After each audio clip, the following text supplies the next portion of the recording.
Flossie was born March 26, 1907 in Delta County, Texas, and lived in Texas from her birth to her death on January 5, 2008.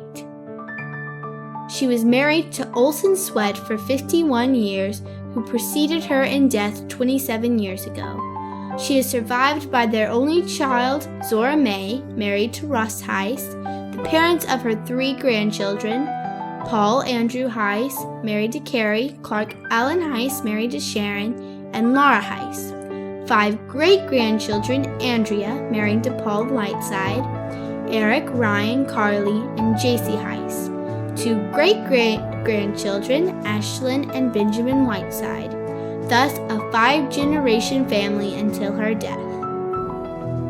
Flossie received her bachelor's degree with a major in elementary education from West Texas State College in Canyon, Texas in 1943. It's now a part of the A&M system.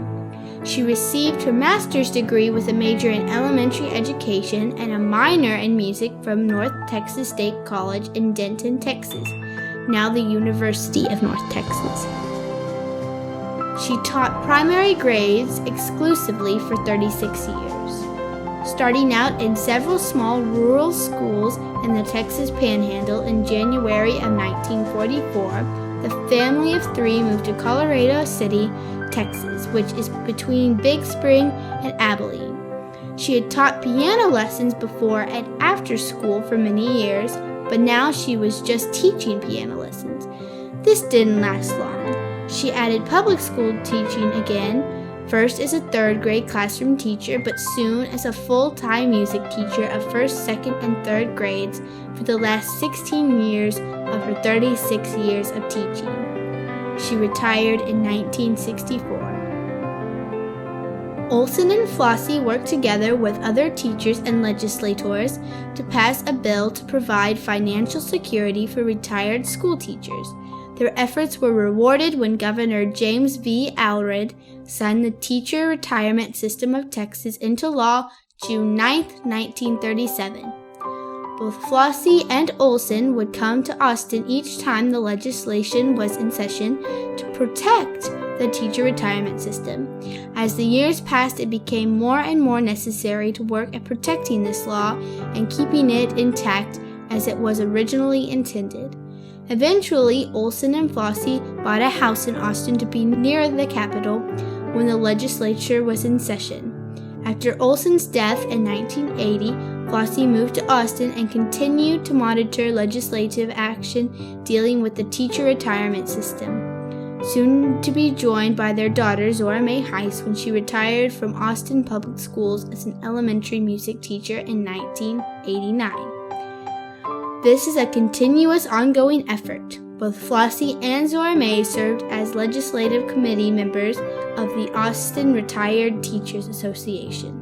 She was an easily recognized visitor at the Capitol during every legislative session.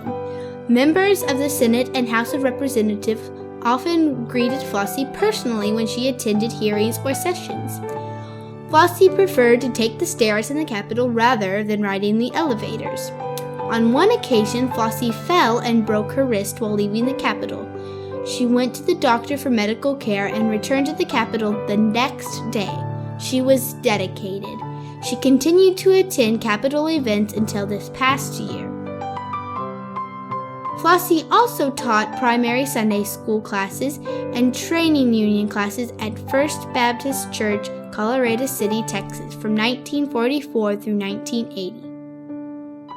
After moving to Austin in 1981, she began attending an adult Sunday school class at Crestview Baptist Church. She was excited to be with adults for a change. Soon she was teaching this class as a substitute, a part-time teacher, and a full-time teacher. She would begin her Sunday mornings going for members of the class who had no transportation. This lasted until she was no longer driving. Flossie and her husband Olson Sweat taught defensive driving classes for 14 years, 1944 through 1978. Worked as leaders of a widow person service for 6 years, 1966 through 1972. She was also a president of the widow person service in Austin for many years.